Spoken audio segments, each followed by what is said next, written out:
విశాఖ జిల్లాలో మాదకద్రవ్యాల రవాణాను అరికట్టేందుకు పోలీసు శాఖ తీసుకున్న చర్యల ఫలితంగా దాదాపు 2 ఏళ్లుగా కేసులు తగ్గుతూ వస్తున్నాయని జిల్లా కలెక్టర్ డాక్టర్ ఎ. మల్లికార్జున పేర్కొన్నారు.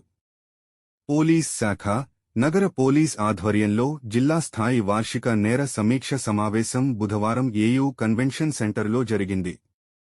కార్యక్రమానికి జిల్లా కలెక్టర్ డాక్టర్ ఎ. మల్లికార్జునతో పాటు additional DGP, commissioner of police and additional జిల్లా మేజిస్ట్రేట్ డాక్టర్ ఎ. రవిశంకర్, ప్రధాన జిల్లా and sessions judge A. Giridhar పాల్గొన్నారు.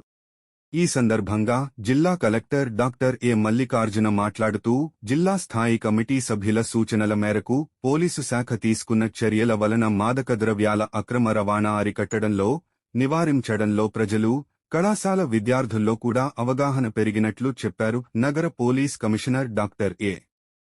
రవిశంకర్ మాట్లాడుతూ జిల్లాలో మాదకద్రవ్యాల అక్రమ రవాణాను అరికట్టేందుకు గట్టి నిఘాతో పాటు పటిష్ట చర్యలు చేపట్టినట్లు చెప్పారు. నగర పోలీసు అధికారులు మరింత సమర్థవంతంగా పోలీసింగ్ చేయడానికి అవసరమైన విధానాల గురించి పేర్కొన్నారు. తమ శాఖ నుండి పూర్తి సహాయ సహకారాలు అందిస్తామని అన్నారు.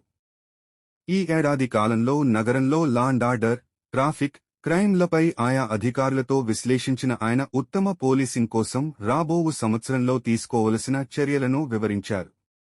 సమావేశంలో SCB additional SP B. Srinivasarao, ఉప రవాణా కమిషనర్ జిసి రాజరత్నం, ఆర్డీఓలు Hussain Saheb, Bhaskara Reddy, NHAI project director Prabhat Ranjan, DEO K. Chandrakala, Samagra Shiksha APC Srinivasarao, నగర ఏడీసీపీలు, ఏసీపీలు, ఇతర శాఖల అధికారులు పాల్గొన్నారు.